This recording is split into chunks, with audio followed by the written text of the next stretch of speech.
ادھر ادھر نہ جا. یاد رکھ بغیر مصطفیٰ کے تیرا کوئی کام نہیں چل سکتا.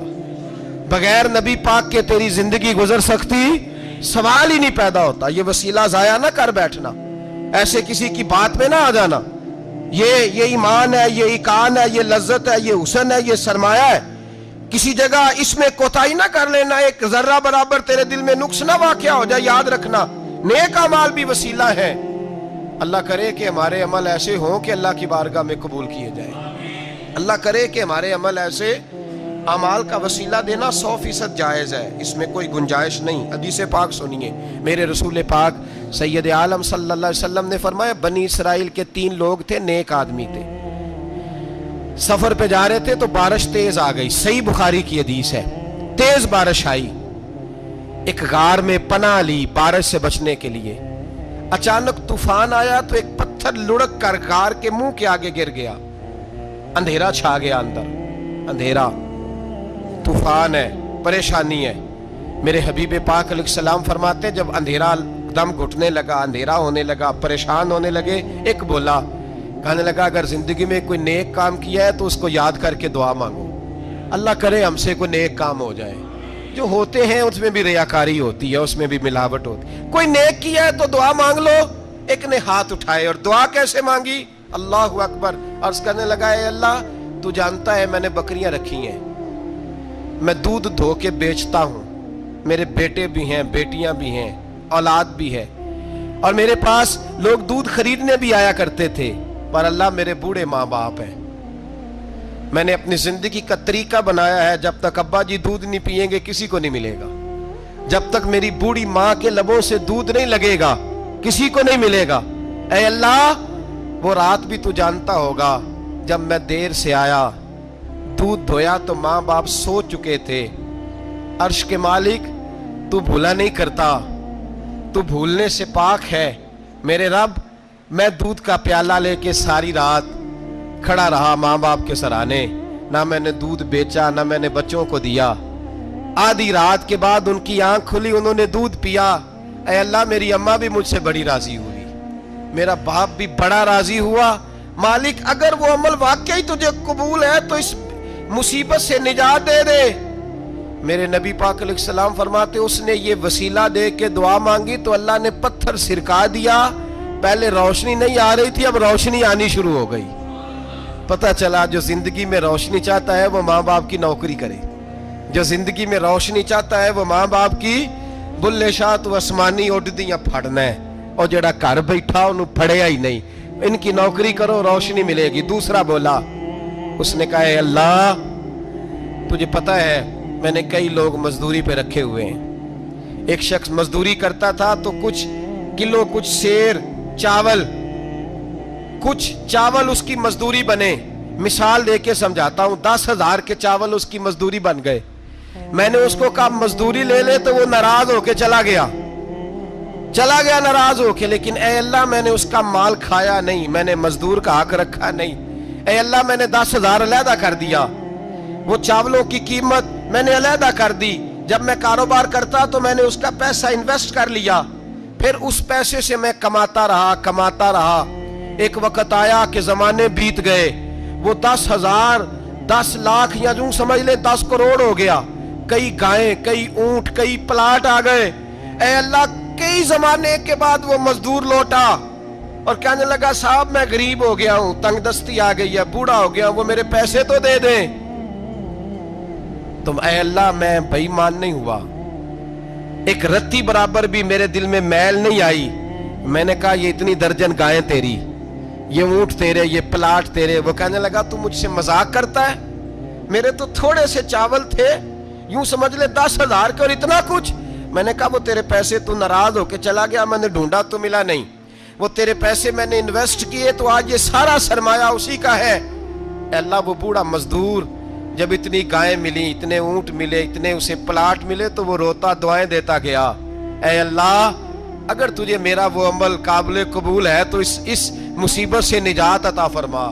میرے نبی پاک سید عالم صلی اللہ علیہ وسلم فرماتے پتھر تھوڑا اور ہٹ گیا. اب تیسرا بولا عمل کا وسیلہ دے کے, او بھائی کوئی عمل بچا کے رکھ, کچھ کر لے, کچھ زندگی میں اکٹھا کر لے.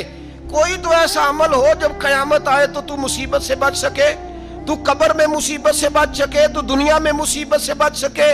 میرے رسول پاک سید عالم صلی اللہ علیہ وسلم فرماتے ہیں, تیسرا بولا, کہنے لگا اے اللہ تو جانتا ہے میں جوان, میں رانا, میں حسین, مجھے عورتیں دعوت دیتی تھی, اپنی طرف مائل کرتی تھیں, لیکن میں کسی پر نہ دیکھتا, بس ایک چچا کی بیٹی پہ میں عاشق ہو گیا, اس کے میں قریب جانے لگا, بلانے لگا, 100 دینار بھی اکٹھے کیے اس کو دینے کے لیے.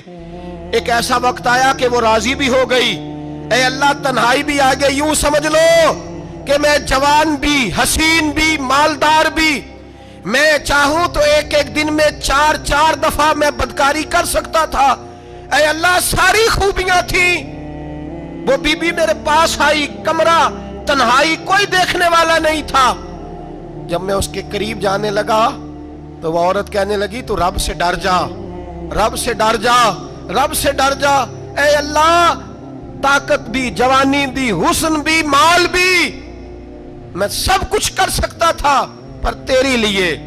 اور اگر مسلمان ہوگا تو کہے گا اے اللہ تیرے رسول کے لیے, اے اللہ مدینے والے چاند کی بات مان کے, اے اللہ آمینہ کے معصوم کی بات مان کے, اے اللہ جناب فاطمہ الزہرا کے ابا کی بات مان کے, میں نے اپنے نفس کی خواہش کو کچلا اور کچل کر کے میں نے وہ گناہ نہیں کیا, اس کو آزاد کر دیا.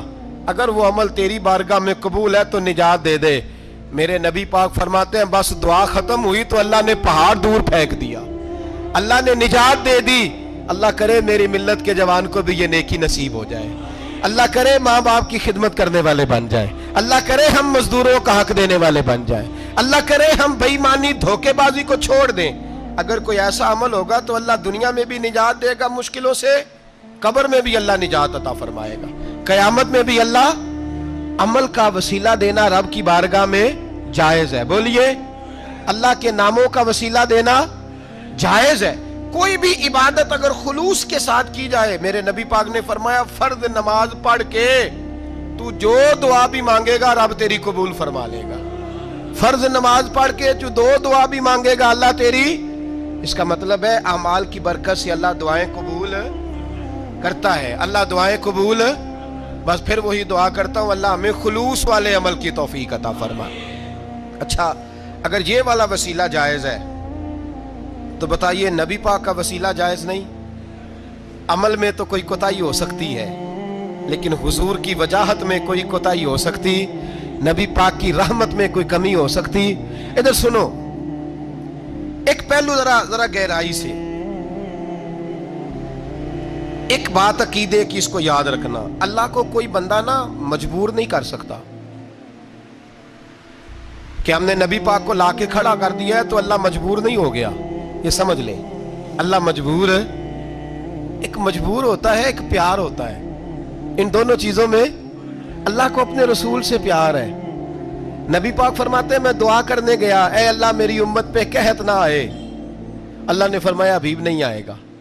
اے اللہ میری امت کے چہرے نہ بدلیں, گناہ کریں تو مسخ نہ ہو, ابھی نہیں بدلیں گے. حضور فرماتے ہیں میں نے ہاتھ اٹھایا کہ اللہ یہ آپس میں لڑے نہ. توجہ کرنا جملوں پہ, اے اللہ یہ آپس میں لڑے نہ. اللہ یہ بھی کہہ سکتا تھا ابھی یہ نہیں قبول کرنی دعا. اللہ بے نیاز ہے نا, چاہے قبول کرے اور چاہے, توجہ کرو غور کرو بات پہ, اللہ چاہے تو قبول کرے چاہے تو. اے اللہ میری امت لڑے نہ, تو یہ نہیں فرمایا ابھی قبول نہیں کرتا, کہ محبوب یہ دعا مجھ سے مانگ ہی نہ. اے حبیب تو دعا مانگ, تو مانگے میں قبول نہ کروں, یہ ہو نہیں سکتا. اس طرح کر یہ دعا مجھ سے. نبی پاک نے منافقین کے لیے دعا کرنی چاہیے کہ اے اللہ, اے مولا تو مہربانی فرما, اے اللہ کرم فرما, منافقین کو بھی بخش دے. تو میرے رسول پاک علیہ السلام فرماتے ہیں رب کریم نے مجھے منع کیا, اے محبوب یہ والی دعا, یہ دعا ہی نہ مانگ. یہ دعا اللہ کو کوئی مجبور کر سکتا, لیکن اگر اللہ پیار کرے تو. بھائی دنیا داری کا چودھری صاحب کا, مولوی صاحب کا, پیر صاحب کا ایک عام مشہور مقولہ ہے, فلاں بندہ آ گیا تھا اس کو میں انکار نہیں کر سکتا تھا. کیوں جی؟ وہ بندوق لے کے آیا تھا, کر دینا تھا انکار. فلاں آدمی آ گیا تھا پھر میں اس کو انکار اور فلاں بندے کو ساتھ لے آیا تھا، اس کو انکار ہو سکتا؟ کیوں جی؟ دو باتیں ہوتی ہیں، یا پیار بڑا ہے یا عزت بڑی ہے، دو ہی باتیں ہیں، یا میں اس سے پیار بڑا کرتا ہوں یا میں اس کی۔ اللہ اپنے نبی سے پیار بھی بڑا کرتا ہے اور اپنے نبی کی عزت بھی بڑی فرماتا ہے۔ بس یہ سمجھ لے بات۔ وسیلے کا معنی یہ ہے کہ اللہ اپنے نبی سے پیار کرتا ہے، اپنے محبوب کو اللہ بڑی عزت عطا فرماتا ہے۔ نبی پاک سید عالم صلی اللہ علیہ وسلم کے وسیلے کا یہ حال تھا کہ صحابہ ہر کام کے لیے دروازے رسول پہ پہنچ جاتے تھے۔ پیاس لگی تو حضور کے پاس، بھوک لگی تو نبی پاک کے پاس، حضرت ابو ہریرہ کو حافظہ چاہیے تو نبی پاک کے پاس، کسی کو اولاد کی ضرورت ہے تو وہ رسول پاک کے پاس، کسی کو طاقت کی ضرورت ہے تو وہ بھی نبی پاک کے پاس۔ ہر آدمی جاتا تھا، انہیں پتا تھا دیتا خدا ہی ہے پر وسیلہ مصطفیٰ دیتا ہے صلی اللہ علیہ۔ اور حضور نے فرمایا انما انا قاسم، بخاری مسلم ہے، فرمایا میں تو بانٹنے والا ہوں، میں قاسم ہوں، میں قاسم ہوں، واللہ یؤتی، ہاں عطا کرنے والا اللہ ہے، میں قاسم ہوں اور دینے والا اللہ ہے۔ صحابہ ہمیشہ نبی پاک کے واسطے سے دعا مانگتے، انہیں پتا تھا اگر تیرے واسطے سے مانگوں تو کوئی دعا بے اثر نہ ٹھہرے۔ ترمذی شریف، ابن ماجہ، دیگر تمام کتب میں، امام احمد نے اپنی مسند میں نقل کیا، حضرت عثمان ابن حنیف کہتے ہیں میں نبی پاک کے پاس بیٹھا تھا تو ایک نابینا صحابی آئے، عرض کرنے لگے یا رسول اللہ صلی اللہ علیہ وسلم میں نابینا ہوں، میرے لیے دعا کریں اللہ مجھے آنکھیں عطا فرمائے، دعا کریں۔ اب حضور نے پتہ کیا کہا؟ نبی پاک نے فرمایا دو باتیں، یا تو صبر کر لے یا میں دعا کر دیتا ہوں۔ صبر کرے گا تو اللہ جنت دے گا، یا تو صبر کر لے یا میں۔ صحابی بڑے پیارے تھے، کہنے لگے یا رسول اللہ جنت تو اللہ اپنے فضل سے دے گا ہی، میں نے نہیں صبر کرنا، مجھے آنکھیں چاہیے، اور پھر یہاں آ کے صبر کروں، این خزانے کے پاس جا کے صبر کروں؟ حضور میں نہیں صبر کرتا، اب دعا کریں۔ نبی پاک نے دعا سکھائی، فرمایا دو نفل پڑھ جا کے اور دو نفل پڑھ کے میرے وسیلے سے دعا کر۔ کیا کر؟ اللہ سے کہہ کہ اللہ میں تیرے پاس تیرے رسول کا وسیلہ لے کے آیا ہوں، اور پھر کہنا یا محمد انی توجہت علیک، کہنا ہے محمد صلی اللہ علیہ وسلم میں آپ کے وسیلے سے اللہ کی بارگاہ میں حاضر ہوں، اور پھر اللہ سے کہنا کہ اے اللہ تو اپنے نبی کی سفارش میرے حق میں قبول فرما۔ کون سکھا رہا ہے؟ بولیے کس کو؟ بولیے۔ کہا جا میرے وسیلے سے جا کے دعا کر۔ حضرت عثمان کہتے ہیں وہ چلے گئے، دو نفل پڑھے، حضور کے وسیلے سے دعا مانگی۔ فرماتے ہیں وہ چلے گئے پر ہم کوئی نہیں گئے۔ آپ کیوں نہیں گئے؟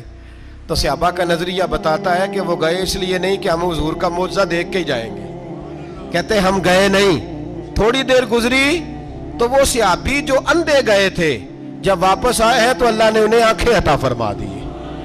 گئے تھے تو نابینا تھے، آئے تو بینا ہے۔ میرے نبی پاک صلی اللہ علیہ وسلم کا توسل، حضور کا وسیلہ خود حضور نے سکھایا ہے، خود نبی پاک نے، اور صحابہ کرام علیہم رضوان اس مزاج پر پورے عامل تھے، عامل تھے۔ حضرت عمر فاروق صحابہ میں ایک دانشور شخصیت کا نام ہے، علم کے لحاظ سے، عمل کے لحاظ سے، بصیرت کے لحاظ سے، تقوی کے لحاظ سے ایک بڑی انفرادی اور منفرد شخصیت ہے۔ حضرت عمر کے زمانے میں قحط پڑ گیا، بارش نہیں ہوتی، حالات بڑے دگرگوں ہیں، پریشانی ہے۔ لوگ سیدنا فاروق اعظم سے پوچھتے ہیں حضور اب کیا بنے گا؟ جو میں نے پہلے حدیث آپ کی خدمت میں عرض کی وہ ترمذی اور ابن ماجہ سے، اب جو حضرت عمر کی روایت عرض کر رہا ہوں یہ صحیح بخاری میں موجود ہے۔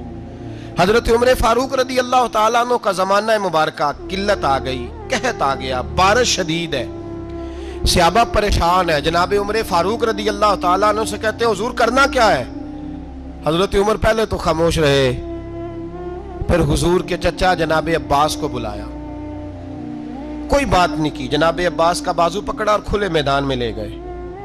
حضرت عمر دعا کرتے ہیں اور پوری امت کو دعا کا طریقہ بتلاتے ہیں۔ حضرت عمر کہتے ہیں اگر قبول کرانی ہے تو یہ طریقہ اختیار کرو، اگر اللہ کی بارگاہ میں دعاؤں کو مستجاب کرانا ہے تو یہ رنگ ہے جو امت مسلمہ کو میں سکھا رہا ہوں۔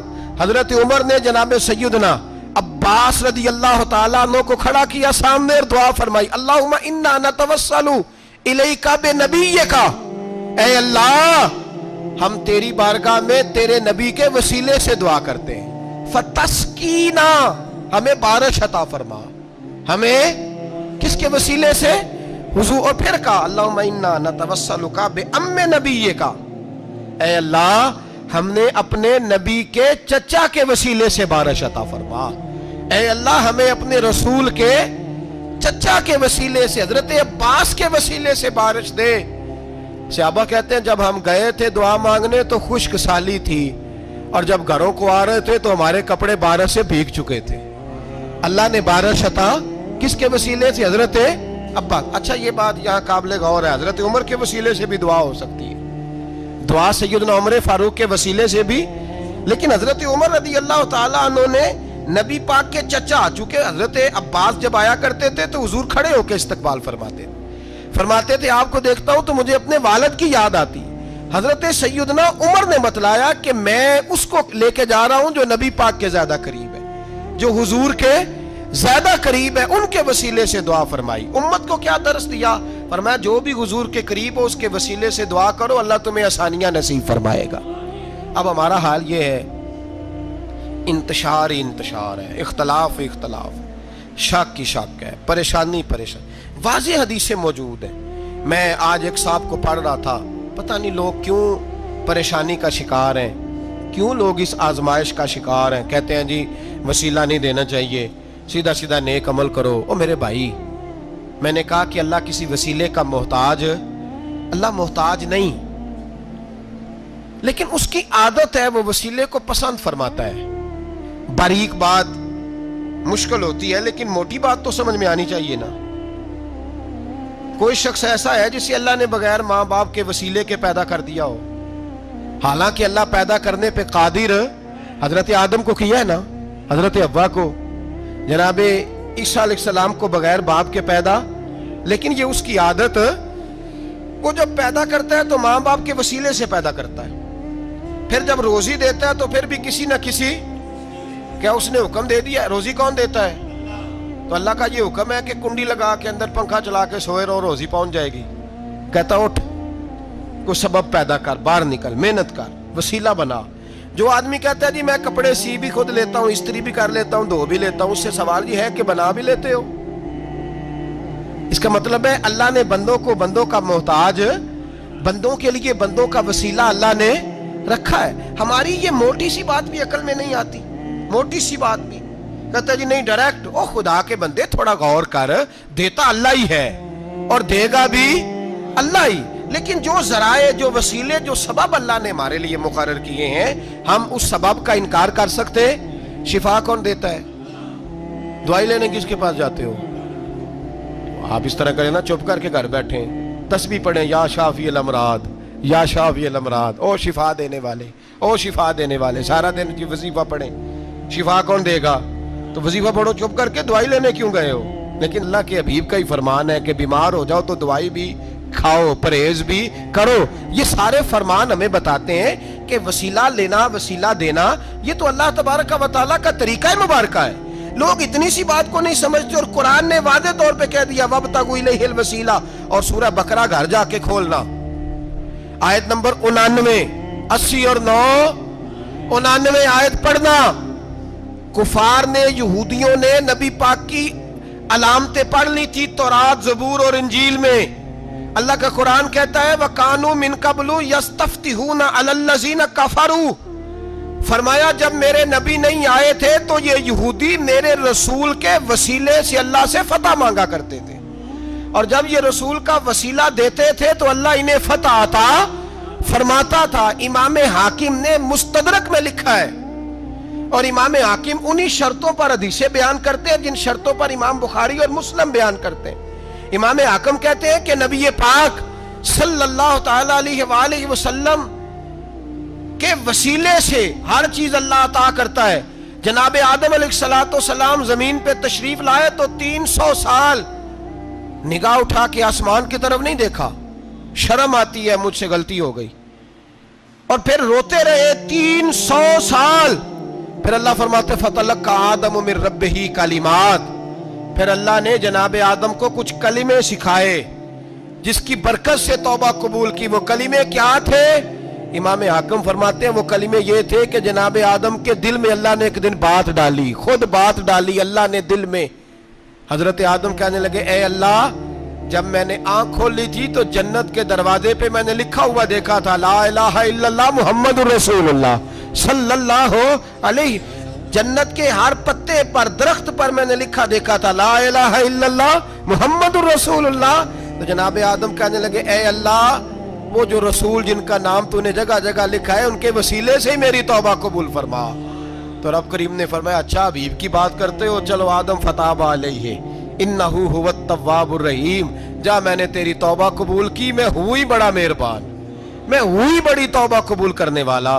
شیخ سعدی فرمایا کرتے تھے اگر تیرے باپ کی توبہ جناب آدم کی توبہ مصطفیٰ کے وسیلے سے قبول ہوتی ہے تو کیوں انکاری ہو گیا ہے، تو کیوں انکاری ہو گیا، کیوں نہیں حضور کا وسیلہ مانگتا؟ میرے نبی پاک سید عالم صلی اللہ تعالی علیہ، لوگ بڑی ڈھٹائی سے انکار کرتے ہیں، بڑی دلیری سے انکار کرتے ہیں۔ او خدا کے بندو، یہ وسیلہ تو بڑا ضروری ہے، یہ وسیلہ تو بڑا قیمتی ہے۔ میرے نبی پاک صلی اللہ تعالی علیہ وآلہ وسلم نے خود یہ وسیلہ سکھایا، صحابہ اس کے قائل تھے۔